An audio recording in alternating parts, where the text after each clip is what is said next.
Oke, assalamualaikum warahmatullahi wabarakatuh, teman-teman sekalian. Alhamdulillah, hari ini saya sedang shift malam di Bangsal Gardenia, Bangsal Psikiatri di RSUD KRP Sutonegoro Wonosobo.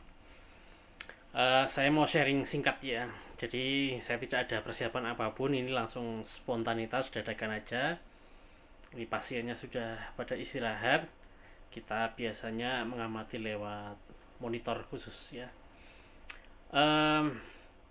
Beberapa waktu yang lalu itu banyak yang bertanya kepada saya, Mas, gimana manajemen waktu bagi seorang karyawan sehingga bisa membangun sebuah bisnis gitu ya.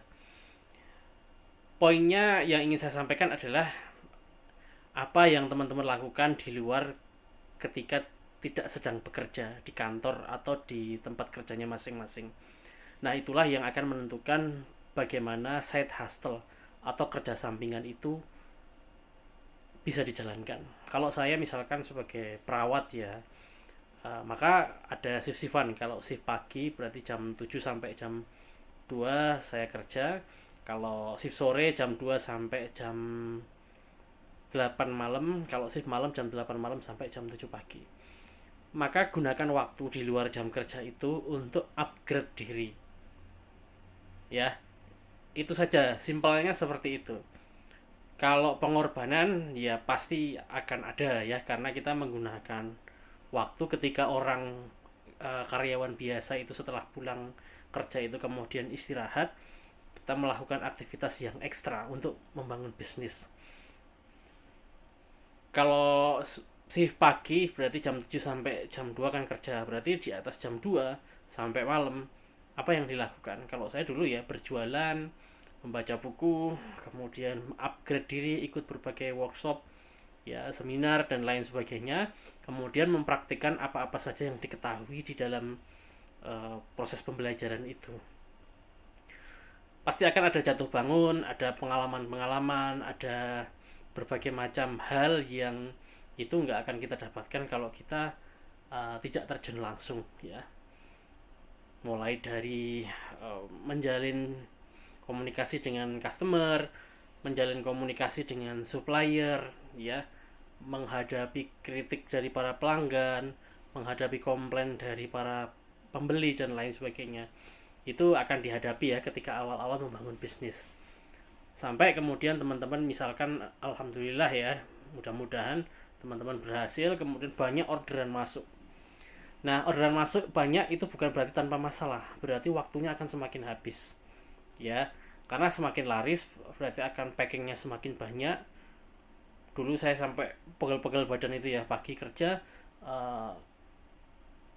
dari siang sore sampai malam itu packing sambil balas chat dari para pelanggan. Kalau shift malam pulang jam 7 pagi, pulang ke rumah itu langsung packing buat iklan dan lain sebagainya. Kalau pas libur itu ikut workshop dan sebagainya. Itu dilakukan ya selama 1 tahun 2 tahun lah ya, untuk dapatkan pengalaman, skill, memperbaiki mindset maupun skill setnya. Itu dilakukan selama beberapa tahun. Ketika orderan semakin banyak, semakin sibuk, waktu habis ya. Maka ini ujiannya, apakah kita akan beralih dari seorang self-employ menjadi seorang pebisnis. Disitulah ujiannya ya. Ini ketika apakah kita mau mendelegasikan, mulai berpikir tentang delegasi, artinya hal-hal sifatnya teknis seperti misalkan packing ya, membawa ke kurir, itu apakah terus akan kita handle ataukah kita berikan kepada orang lain, alias kita meng-hire orang, mengangkat karyawan. Nah, kalau saya langsung mengangkat karyawan ya, ketika justru malah semakin sibuk gitu ya.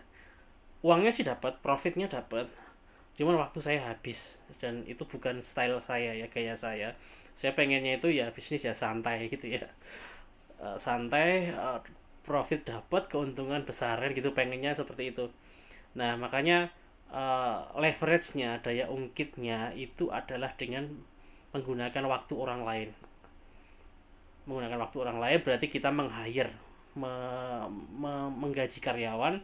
Yang kedua, leverage-nya adalah dengan teknologi ya. Misalkan laporan keuangan itu bisa menggunakan aplikasi ya, sehingga kita untungnya berapa dalam 1 bulan itu akan terlihat. Jangan sampai kita sibuk gitu ya, sibuk seolah-olah penjualan banyak banget, tapi ketika dicek uang cashnya nggak ada. Nah itu berarti ada yang salah dengan laporan keuangan. Kalau sekarang alhamdulillah untuk laporan keuangan di bisnis sudah di handle oleh akuntan profesional ya, menggaji akuntan secara profesional sehingga datanya lebih rapi. Kemudian untuk dari segi barang produk itu memang saya tidak memproduksi langsung, jadi ada supplier, ada toko yang dia sudah produknya ada dan saya menjalin akad kerjasama berupa akad samsaroh atau maklaran, sehingga untuk packing dan mendistribusikan ke pelanggan itu sudah diurus oleh toko supplier. Nah sementara saya bersama tim itu di bagian marketing aja gitu ya.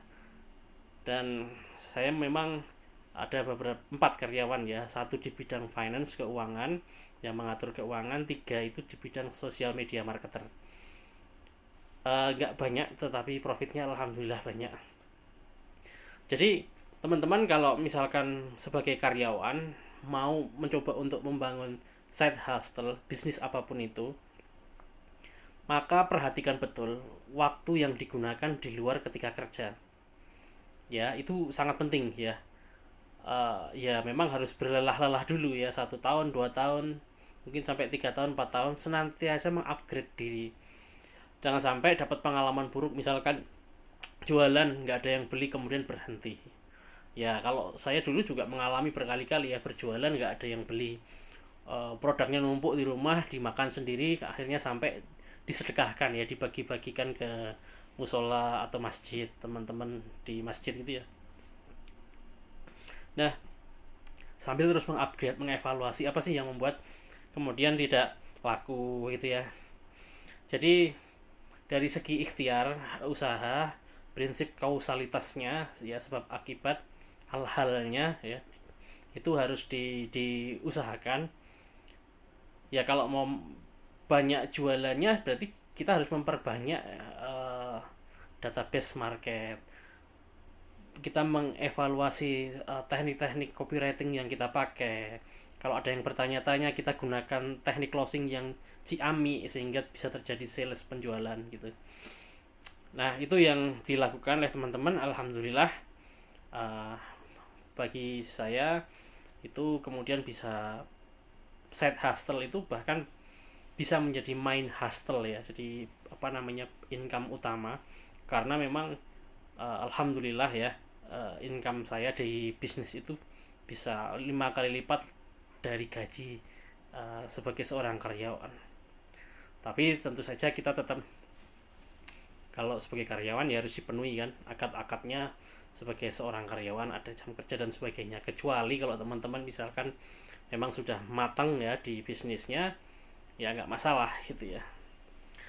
Itu aja yang bisa saya share malam hari ini, 8 menit cukup lah ya. Ini udah pada tidur pasiennya. Terima kasih. Assalamualaikum warahmatullahi wabarakatuh.